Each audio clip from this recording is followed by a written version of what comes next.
जैसे कोई छुपा हो दिन में और रात को उठ के तंग करता हो दरवाजा खोल के, या कुछ भी ऐसे कांपने लग जाते थे रात को, और सारी फैमिली डर गई थी उस टाइम। पूरा डर का माहौल था हमारे घर में। तो उन्होंने ये तक बोला कि मैं उसको अभी इसी टाइम तेरे अंदर लेके आ सकता हूँ, कि वो अभी भी बस ये जैसे कह दो कि डेरे के बाहर ही खड़ा है।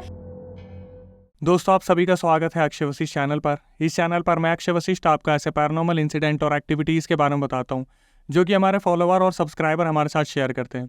इंस्टाग्राम आईडी, जीमेल आईडी और अब एक ऐसा फ़ोन नंबर जो कि आप स्क्रीन पर देख सकते हैं। तो कभी आपके साथ कोई ऐसा पैरानॉर्मल इंसिडेंट हुआ हो, आप उसे रिकॉर्ड करके भेज सकते हैं हमारे व्हाट्सअप नंबर पर।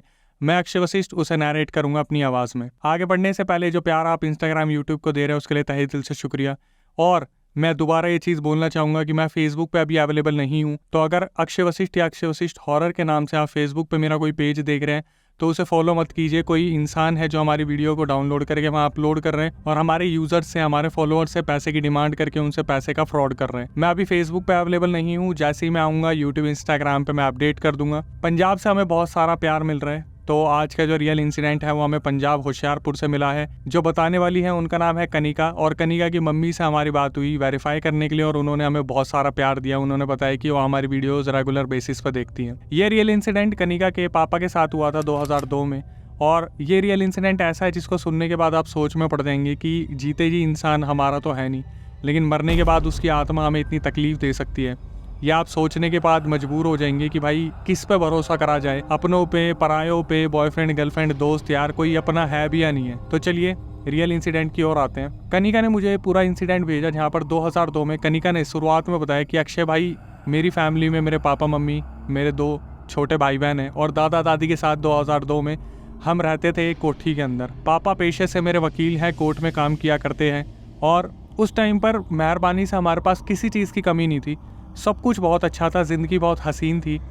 लेकिन बोलते हैं ना कि कभी कभार कोई ना कोई ऊंच नीच हो जाती है। 2002 में कनिका के ताऊ जी उनके घर पे आते हैं और बताते हैं कि ताऊ जी के लड़के की तबीयत बहुत ज़्यादा ख़राब हो गई है और उन्हें कुछ पैसों की ज़रूरत है। तो कनिका के जो दादाजी थे वो उन्हें 2 लाख रुपए देते हैं, क्योंकि जो कनिका के पापा थे और उनके ताऊ जी की बहुत अच्छी बॉन्डिंग थी, तो मना करने का सवाल उठता ही नहीं है। अब हुआ क्या, 2 महीने बाद बच्चा तो ठीक हो गया, जो ताऊ जी का लड़का था वो तो ठीक हो गया, लेकिन कनिका ने बताया कि 2 महीने बाद ताऊ जी की डेथ हो गई। और कनिका के जो पापा थे इस सदमे से गुजर रहे थे कि भाई ताऊ जी की डेथ हो गई है, बॉन्डिंग बहुत अच्छी थी। लेकिन ठीक है, बोलते हैं ना कि किसी इंसान के जाने से घर परिवार रुकता नहीं है, कामकाज रुकता नहीं है। तो उनके पापा जो थे कनिका के, वो कोर्ट में जाते रहते हैं, सब कुछ ठीक था। एक दिन होता क्या है, 6 महीने बाद जो ताई जी थी अपने बेटे के साथ पैसे वापस करने आई थी, और कनिका ने बताया कि मेरे जो पापा थे वो शादी अटेंड करके आए थे कहीं से, और उनकी तबीयत बहुत ज़्यादा ख़राब थी पापा की। तो जिस दिन ताई जी और उनके बेटे पैसे देने आए थे तो दादा दादी और मम्मी उनसे बात कर रही थी। जब मम्मी आके बोलती है पापा को कि ऐसे ऐसे पैसे देने आए हैं, एक बार मिल लो, तो कनिका के पापा ने बोला मेरी बिल्कुल भी तबीयत ठीक नहीं है, मेरी हालत बहुत ज़्यादा ख़राब है, मेरा जिस्म तप रहा है, मुझे चक्कर आ रहे हैं, सर दर्द हो रहे हैं। और उनसे उठने की भी हिम्मत नहीं हो रही थी कनिका के पापा की। तो ताई जी और उनका लड़का जो था पैसे देके वहाँ से चले जाते हैं। तो जब उनका फीवर नापा गया तो उनका जिस्म बहुत ज़्यादा तप रहा था और फीवर बहुत ज़्यादा हाई था। तो दवाइयाँ दी गई, दवाइयों के बाद उन्हें थोड़ा सा आराम मिला। उसी रात की बात है, जिस दिन पहली ही रात से, जिस दिन ताई जी और उनका लड़का पैसे देने आए थे, उसी रात से उनके साथ ऐसे ऐसे हादसे होने शुरू हो गए, जिसको सुनने के बाद अगर मैं इस हालत में होता तो भगवान न करे शायद मेरा हार्ट फेल हो जाता। कनिका ने बताया कि 6 महीने बाद उनकी ताई जी और उनका जो लड़का था पैसे देने आए थे और पापा की हालत बिल्कुल भी ठीक नहीं थी, और पैसे लेने के बाद घर में सब आराम से सोने लग रहे थे। जब पापा की तबीयत बहुत ज़्यादा ख़राब थी, दवाई लेके वो थोड़ा ही सुकून से सोए थे। रात को अजीब सी एक सिचुएशन क्रिएट हुई जहाँ पर पापा को ऐसा लगता है कि घर का गेट जो है बार बार कोई खोल रहा है और बंद कर रहा है, खोल रहा है और बंद कर रहा है, बार बार खोल रहा है और बंद कर रहा है। तो जो कनिका के पापा थे वो उठते हैं और अपनी वाइफ के पास जाके बोलते हैं कि ऐसा मुझे लग रहा है जैसे कोई गेट खोल रहा है, बंद कर रहा है, और मुझे अंदर से बहुत ज़्यादा अजीब फील हो रहा है। तो उनकी मदर इस चीज़ को सोचती है कि इन्होंने हैवी डोज लिया, तो हो सकता है कि इनको हेल्यूसिनेशन हो रहे हो। तो वो अपने हस्बैंड को इस चीज़ को समझा देते हैं कि आपको ऐसा लग रहा होगा, आप आराम से सो जाओ, हम भी आपके आसपास ही हैं, तो इस चीज़ की टेंशन मत लो, दवाई का कुछ केमिकल लोचा हो रहा होगा दिमाग में, ऐसा कुछ भी नहीं है। और कनिका के पापा इस चीज़ को खुद को समझा लेते हैं कि कभी कभार ऐसा हो जाता है जब हैवी डोज लेते हैं, तो ऐसे ही शायद उनके साथ कुछ हो रहा होगा। लेकिन उन्हें क्या पता था, ये तो कोई तूफान से पहले की शांति थी, क्योंकि धीरे धीरे ये चीज़ें उनकी ज़िंदगी में ऐसे बढ़ने वाली थी जो किसी भी इंसान को पागल करने पर मजबूर कर सकती है। अब 2 दिन बीतते हैं, ये हालात उनके साथ रहते हैं। जब दिन में वो थोड़ा सा ठीक हो जाते हैं, लेकिन रात को उनकी तबीयत दोबारा ख़राब हो जाती है। वो जब भी अपने कोर्ट में काम करने जाते हैं उन्हें वहाँ पे चक्कर आ जाते हैं। चक्कर आने के बाद वो वहाँ पर कितनी बार बेहोश भी हुए हैं। तो जो उनके दादाजी थे कनिका के, उनको फ़ोन करके बुलाया जाता है। उनके दादाजी कनिका के पापा को अपने साथ लेके आते हैं, हॉस्पिटल लेके जाते हैं। वहाँ पे उनको ड्रिप्स वगैरह भी चढ़ती है। 2-3 दिन बाद का हादसा है जब बताया कनिका ने कि उनके पापा लेटे हुए थे, रात के 2 से ढाई बजे का टाइम था। जो बेडशीट उन्होंने ऑर्डर की थी, अचानक से ऐसा लगता है उनके पापा ने उन्हें बताया, हालांकि कनिका उस टाइम सिर्फ और सिर्फ 5 से 6 साल की थी, तो उनके पापा ने उन्हें बताया कि मैं आराम से लेटा हुआ था और मेरी बेडशीट किसी चीज़ ने इतनी ज़ोर से खींची कि मेरी आँख उसी टाइम पर खुल गई। जैसे इतनी ज़ोर से कोई बेडशीट मेरी कैसे खींच सकता है। उन्हें फिर भी ऐसा लगता है कि शायद मेरे पैर से खिंच-खुचा गई होगी। तो बेडशीट नीचे गिरी थी। दूसरे बेड पे सब सो रहे थे, उनके जो वाइफ थी कनिका और उनके भाई बहन। तो वो उठते हैं कनिका के पापा बेडशीट को उठाने के लिए, और अचानक से उन्हें ऐसा लगता है कि उनके पीछे कोई खड़ा है और उसकी हाइट उनके पापा से लंबी है। और जब वो पीछे मुड़ के देखते हैं कनिका के पापा, तो उनके सामने एक एंटिटी खड़ी थी जिसका कोई फेस नहीं था। बस ऐसा लग रहा था जैसे कोई जला हुआ इंसान उनके सामने खड़ा हुआ है, जिसका मुंह नहीं है, बस स्किन टूट के गिर रही है। और वो बस इतना बोलता है, पैसे दे, पैसे वापस दे, वह हमारे पैसे हैं, पैसे वापस दे। और एकदम से कनिका के पापा ज़ोर ज़ोर से चिल्लाना शुरू करते हैं, बचाओ बचाओ, मुझे बचा लो, ये मुझे मारेगा, ये मुझे मारेगा। तो कनिका की मम्मी उठती है और उस टाइम पर कनिका ने बताया कि हम जो छोटे छोटे थे, मम्मी पापा बताते हैं कि हम इतना ज़्यादा डर गए थे कि हम सुकड़ के साइड पे बैठ गए थे, दोनों तीनों भाई जो थे। तो कनिका की मम्मी उठती है, उनके पापा से पूछती है क्या हुआ, सब ठीक है। तो उनके पापा बोलते हैं कि कोई आया था, कोई इस घर में है, कोई मुझे मारने की कोशिश कर रहा है, वो मुझे लेके चला जाएगा, मुझे बचा लो। तो कनिका की मम्मी इधर उधर देखती है, उन्हें कोई भी नहीं दिखता। वो कैसे ना कैसे समझा के सुला देती है उन्हें, ये बोल के हम आसपास है, आपको लग रहा होगा ऐसा, आपने आज भी दवाइयाँ खाई है, आपको ऐसा लग रहा है कुछ प्रॉब्लम लग रही होगी, ऐसा कुछ नहीं है। सुबह जब कनिका की मम्मी उठती हैं तो दादा दादी को बताती है कि ऐसे ऐसे ये जो है रात को चिल्ला रहे थे कि इन्हें ऐसा लग रहा है घर में कोई है। अब इनका ध्यान किसी भूत प्रेत की ओर जाता ही नहीं है, इनका ध्यान जाता है कि यार घर में कोई चोर तो नहीं घुसी है जो रात को चोरी करने आया था। और कनिका के पापा की हालत ऐसी थी कि उन्हें लगा कि शायद कोई एंटिटी आ गई या भूत प्रेत आ गया। तो ये पूरे घर को छान मारते हैं और इनको घर में ऐसा कोई भी नहीं मिलता। अब यहाँ से जैसे होता है ना कि घर में इनकी आत्माएं मंडराना शुरू कर देती हैं। आपके साथ भी कभी ऐसा होता होगा कि आपको लगता होगा आपके आसपास कोई है, लेकिन फिर लगता होगा यार मेरा वहम है। तो भाई इसको बिल्कुल मत सोचना कि वहम है, हो सकता है आपके आसपास सही में कोई हो। 1.5 से 2 महीने ये इंसिडेंट उनके साथ रिपीटेडली होने शुरू होते हैं जब वो अपने कोर्ट में जाते हैं और वहाँ पर वो चक्कर खा के गिर जाते हैं। बार बार कनिका के दादाजी उन्हें कोर्ट से लेके आते हैं, हॉस्पिटल में ड्रिप चढ़ती है और कनिका ने बताया कि उस एंटिटी ने या फिर जो भी चीज़ थी या वो वहम था क्या था, लेकिन पापा ऐसे हो गए थे कि वो काम करने लायक बचे ही नहीं थे।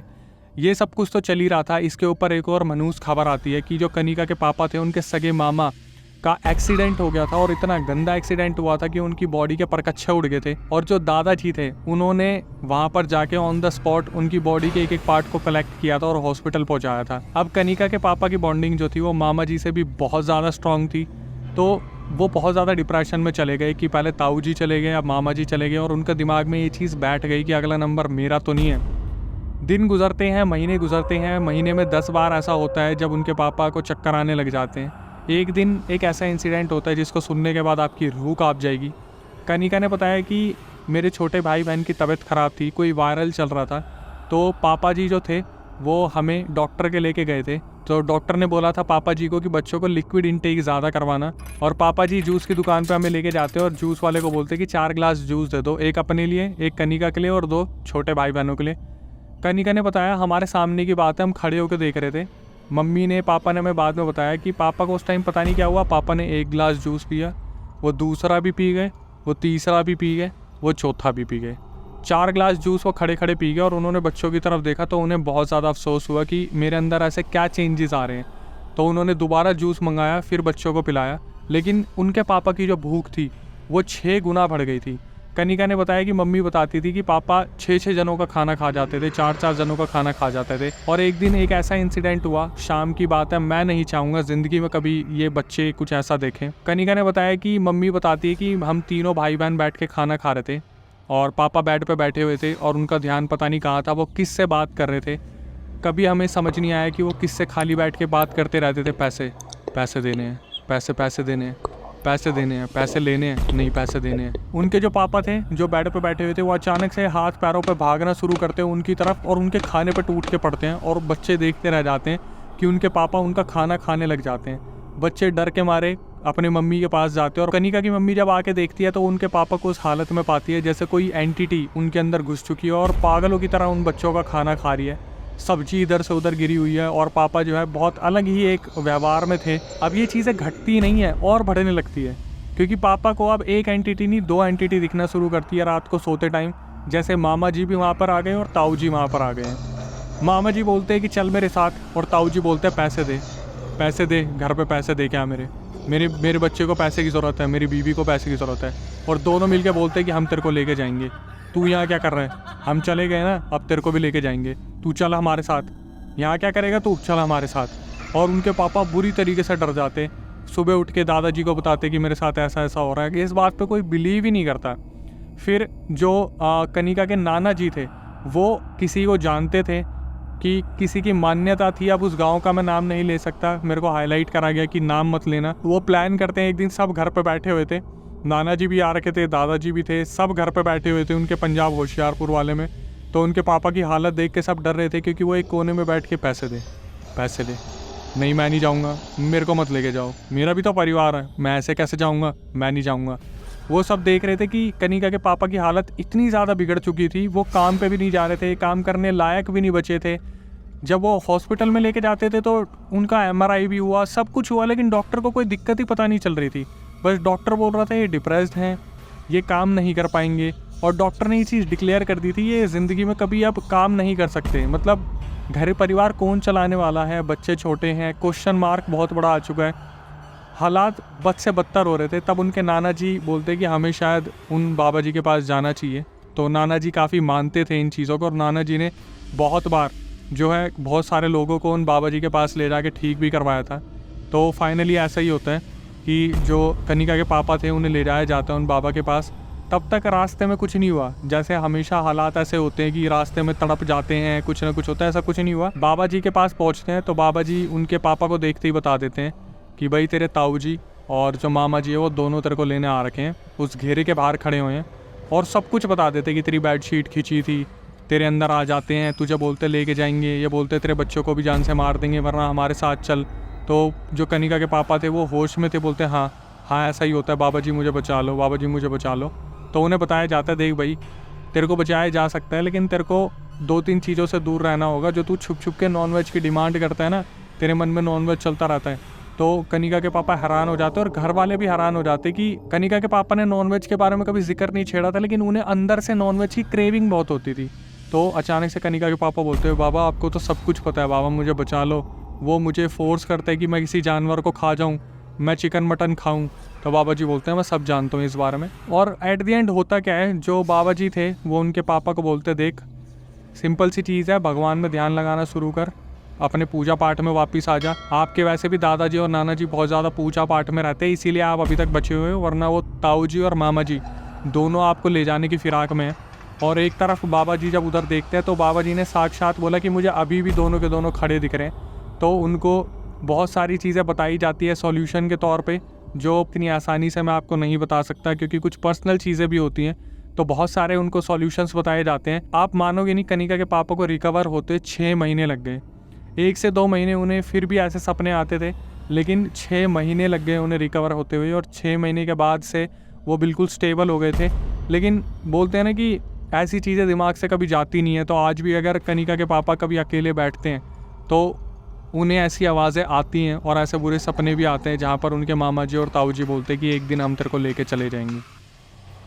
अब बात आती है आखिरी में कि कभी आपको भी ऐसे सपने या एल्यूसिनेशन आते हैं, कभी आपको भी लगता है रात के 2 से 3 के बीच में आपकी आंख खुलती है और आपको लगता है कोई हमारे आसपास है। तो भाई बिल्कुल हो सकता है, क्योंकि स्पिरिट्स रात को ज़्यादा एक्टिव होती है और वो कोशिश करती है आपको अपनी मौजूदगी एहसास दिलवाना चाहे। तो हो सकता है कि अभी ये वीडियो आप देख रहे हो और रात को आपके आसपास भी कोई एंटिटी बैठ के उस चीज़ को एंजॉय कर रही हो और सोच रहे हो कि अगली बारी आपकी है। लेकिन मैं यही कहूँगा अपने भगवान को याद कर लें, हनुमान चालीसा का सहारा आप ले सकते हैं। हनुमान जी में तो बाबा जी में बहुत पावर है, नाम से ही आत्माएं थरथरा लेती है।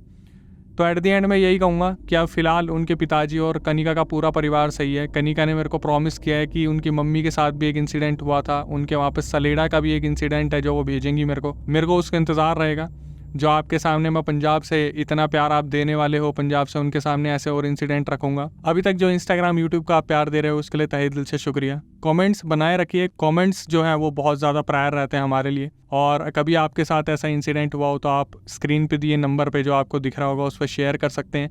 मैं अक्षय वशिष्ठ उसे नरेट करूंगा अपनी आवाज़ में। एट द एंड यही कहूँगा, अगर इस वीडियो में यहाँ तक आप आ गए हैं तो चैनल को प्लीज़ सब्सक्राइब कर लें, बेल नोटिफिकेशन ऑन कर लें ताकि सबसे पहले नोटिफिकेशन और वीडियो दोनों ही आपके पास आएँ। और यही कहूँगा, नेक्स्ट वीडियो आने तक stay tuned with the channel. तो पता नहीं पापा को क्या हुआ, एकदम से उन्होंने उठाए, जैसे एक गिलास पी लिया, दूसरा पी लिया, तीसरा पी लिया और चौथा भी पापा ने पी लिया। अकेले रहने लग गए। कई बार तो अकेले मैंने बात करते भी सुना अपने पापा को। मेरे पापा बिल्कुल नॉनवेज नहीं खाते, कहते थे मुझे नॉनवेज दो, मैंने वो खाना।